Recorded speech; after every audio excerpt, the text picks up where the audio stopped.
భోగి, సంక్రాంతి, కనుమ అని 3 పండగలు వస్తాయి. నిజానికి పండగ అంటే దాని అర్థం ఏదో పిండి వంటలు చేసుకు తినడం తప్పని కాదు, కొత్త బట్టలు కట్టుకోవడం తప్పని అసలు కాదు. కానీ దాని యొక్క యథార్థమైన విశేషాన్ని తెలుసుకుంటే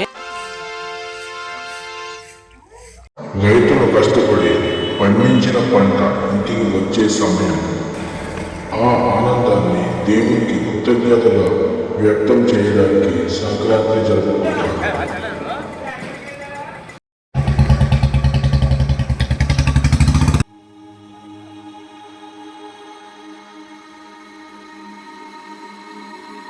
ఎదుట కలదు అని తెలుసా ఎదకు వెదుకుతున్న తన వెలుగు.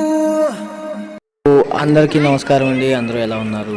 ఈరోజు మకర సంక్రాంతి మరియు పొంగల్ మరియు కనుమ పండుగని 3 రోజుల వరకు వీళ్ళు ఆనందించబోతున్నారు. అయితే ఊర్లో ఎక్కడికి వెళ్ళినా భోగి మంటలు మరియు రథం ముగ్గులు మరియు ఇంటింటికి ముగ్గులు ఉన్నాయి. ఇలా మంటలు వేసుకొని చేస్తున్నారు. ఇలా ఎందుకు చేస్తున్నారు అని నేను అడిగితే వాళ్ళు చెప్పిన విషయం ఏంటంటే, పాతవి ఏమైనా ఉంటే ఆ మంటలో తగలవేసి కొత్తవి చేయడానికి ఈ సంవత్సరం భోగి మంటలు వేస్తారని చెప్పారు. అలాగే మా చిన్న చిన్న పనులన్నీ పూర్తి చేసుకుని ఒకసారి ఇలాగా పంట చేతికి రావడానికి మేము ప్రయత్నిస్తున్నాము. మీరు విన్నది నిజమే. ఎందుకంటే మేము రైతులుగా కష్టపడి ఆ పంట ఇంటికి వచ్చిన తర్వాత ఆ ఇంటికి వచ్చిన పంటని దేవుడికి సమర్పించుకుంటాము. దాన్ని మేము సంక్రాంతి పండగ పూర్తి చేసుకుంటాము. మా ఊరి పండగలలో ప్రత్యేకమైనవి ఇవి, ఒకసారి చూసుకోండి. ప్రతి సంవత్సరం హిందువులకి ఇది పెద్ద పండగ. ఈ పండగ ఎలా జరుగుతుందంటే, చాలామంది కమిటీ కుర్రవాళ్ళు మరియు చాలామంది పెద్దవాళ్ళు నిర్ణయించుకొని ఇలా స్థలం కొనుక్కొని ఆ స్థలంలో ఇలా ఏర్పాటు చేస్తారు. దాంట్లో పేకాట, జోదం ప్రతి ఒక్కటి ఇందులో నిక్షిప్తమై ఉంటుంది. కానీ ఎటువంటి ఇబ్బంది ఉండదు. ఈ పండగలు ఎటువంటి మనిషికి ఎటువంటి హాని జరగదు. పైగా ఏంటంటే, ఈ ప్రత్యేకమైన పండగ ప్రతి సంవత్సరం ఒక్కసారే జరుగుతుంది. తర్వాత ఈ జూదం వల్ల ఎవరికి ఏ ఇబ్బంది ఉండదు. చిన్నల నుంచి పెద్దల వరకు అందరూ ఆడొచ్చు. ఆ తర్వాత కోడి పందాలని, పైగా వ్యసనపరులు అయితే తాగి వాళ్ళ సమయాన్ని గడిపేస్తారు.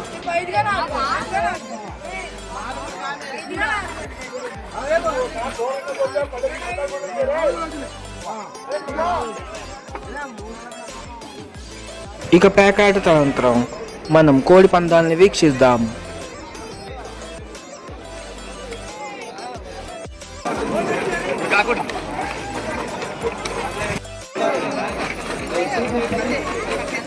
కానీ ఈ పండుగలో జంతువులు బాధపెట్టడమే కాకుండా ఈ పిల్లలు చూడండి, వీళ్ళ రంగు చూడండి ఒకసారి, చేతికి ఎలా అంటుకుంటుందో.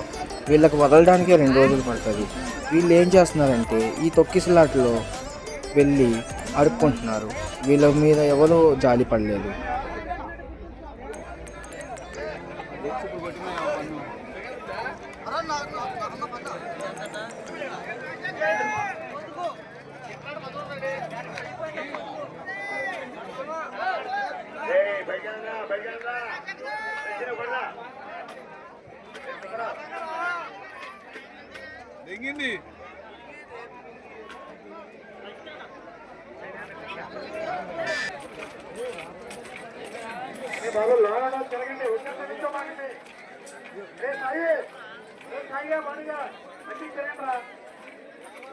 మీరే చూడండి, ఎంత చెప్తున్నా వినకుండా ఆ పిల్లవాడు ఆ తొక్కిసలాటలో లోపలికి వెళ్ళిపోయాడు.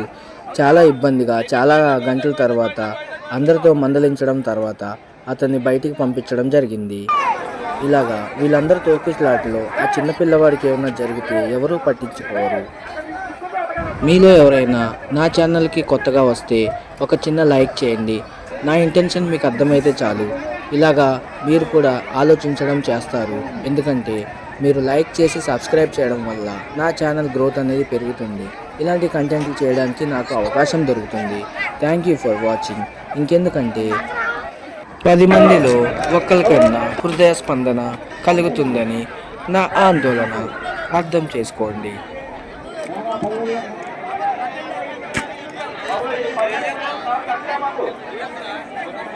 చివరాఖరికి అతని చేతికి చిల్లర పడింది.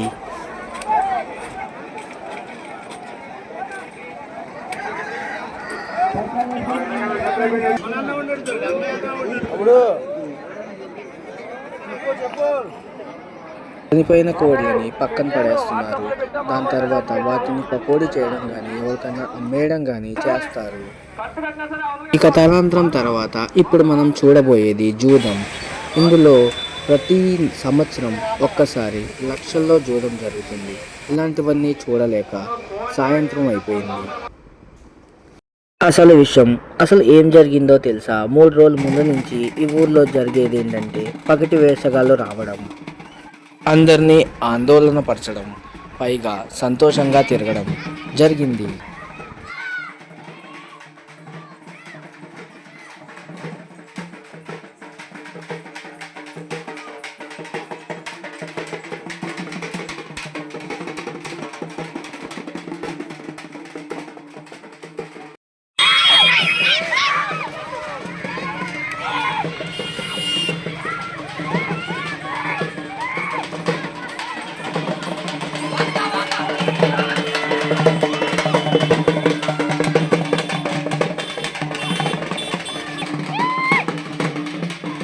ఇలాగా మేము భోగి, సంక్రాంతి మరియు కనుమ పండుగలని పూర్తి చేసుకోవడం జరిగింది. సో మా కంటెంట్ మీకు వర్త్ అనిపిస్తే ప్లీజ్ ఒక లైక్ చేయండి, తర్వాత సబ్స్క్రైబ్ చేయండి. ఎందుకంటే మాకు వాచ్ టైంతో పాటు సబ్స్క్రైబర్స్ కూడా కావాలి, చాలా ఇంపార్టెంట్. ఇలాంటి మంచి మంచి కంటెంట్లు మీకోసం తీసుకొస్తానని నేను సెలవు తీసుకుంటున్నాను.